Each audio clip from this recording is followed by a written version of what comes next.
Si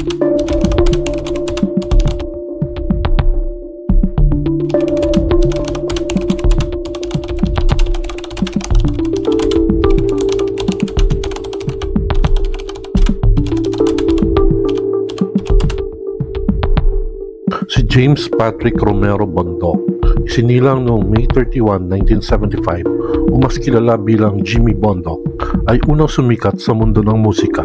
Pero hindi lang pagkanta ang alam ni Jimmy.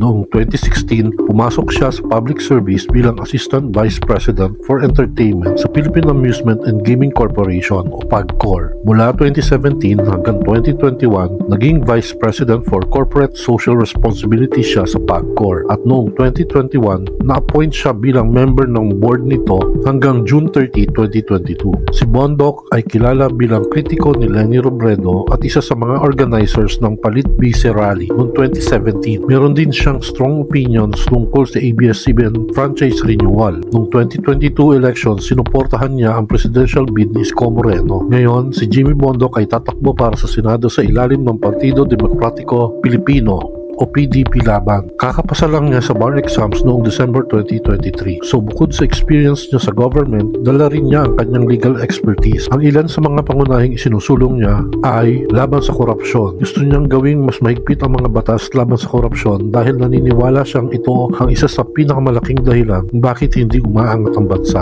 Pagpapalakas ng Filipino talent sa buong mundo. Dahil galing siya sa entertainment industry, gusto niyang magpasa ng mga batas na magpo-promote sa mga Filipino artists and talent sa ibang bansa. Naniniwala siya na makakatulong ito sa turismo at sa pagpapalakas ng cultural influence ng Pilipinas sa buong mundo. Reforma sa healthcare.